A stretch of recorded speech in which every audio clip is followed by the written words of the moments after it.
Bonjour chers internautes, voici la revue de presse africaine et européenne en date du mercredi 19 janvier 2022 sur Afrique Sport. La randonnée va s'ouvrir avec Camer Foot qui rapporte que Franck Zambo Anguissa, après avoir été titulaire durant les 3 derniers matchs du Cameroun, n'a pas brillé mais se permet de se disputer tout le temps avec ses coéquipiers, chose que déplorent des supporters sur qui le milieu de terrain du Napoli a versé de l'eau. Toujours au pays des lions indomptables, CamFoot informe que la Fédération tunisienne de football a déclaré que son dernier match de la phase de groupe se jouera sans 7 de 16 éléments qui ont été testés positifs au Covid-19 lors du prélèvement de lundi. Passons au Maroc avec le 360 degrés sport où le sélectionneur national Vahid Halilhodžić a demandé aux communicants de la CAF de fixer de façon rationnelle les horaires des conférences de presse des coachs en raison du manque de professionnalisme dont ils font preuve lors des demandes des conférences de presse adressées au sélectionneur national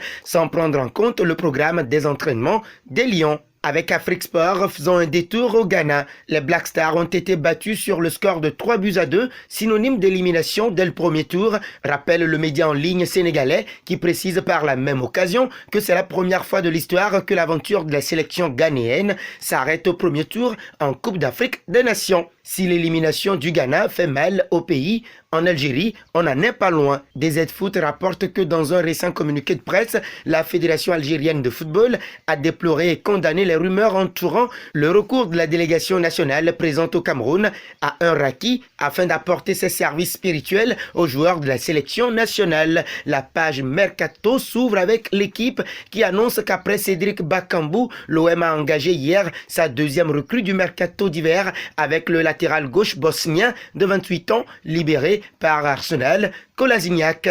Un petit détour en Angleterre avec des Mail Sport qui fait un clin d'œil à sa une à Chelsea de Thomas Tuchel dont l'équipe est fatiguée à recharger les batteries après avoir concédé un match nul 1-1 à Brighton. Express Sport sur sa couverture ne perd pas de vue également la joie des Seagulls de Brighton suite à leur égalisation face à Chelsea contraint au partage des points. Metro Sport quant à lui estime que les Blues ont encore été frustrés par l'égalisation d'Adam pour Brighton. Changeons de cap pour l'Italie avec le Corriere dello Sport où la Juventus de Turin s'est qualifiée pour les quarts de finale de la Coupe d'Italie mardi en disposant de la Sampdoria des Gênes 4-1 à l'Allianz Stadium sur des buts de Juan Cuadrado 25e, Daniele Rugani 52e, Paolo Dybala 67e et Alvaro Morata 77e sur penalty. Quelle joie, titre en première page la Gazzetta dello Sport avec Paolo Dybala célébrant son but dans ce match.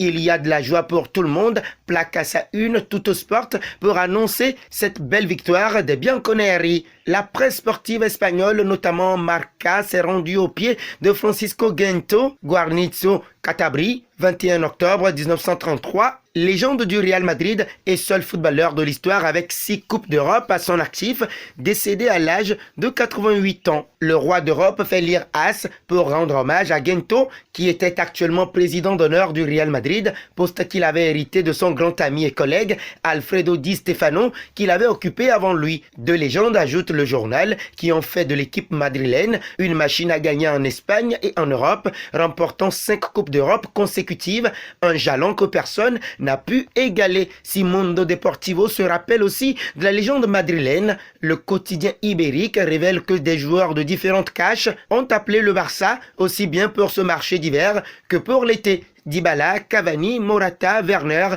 Aubameyang, Vlahovic, Mazraoui, Rudiger, Kessié et TS dans la longue liste. Pour Sport, le Barça prendra une décision finale aujourd'hui sur l'avenir de Dembélé. La situation est insoutenable et avec le match contre l'Athletic Bilbao imminent, le Barça ne peut plus attendre selon le journal espagnol. Ce sera tout pour la revue de presse de ce mercredi 19 janvier 2022 sur Afrique Sport. Merci de l'avoir suivi et si c'est votre première fois de découvrir notre chaîne, n'hésitez pas à vous y abonner et d'activer la notification pour ne rien rater de nos informations sportives. La question du jour est de savoir ce que vous inspire la situation d'Ousmane Dembélé au FC Barcelone. Vos réactions seront très attendues en commentaire. À demain.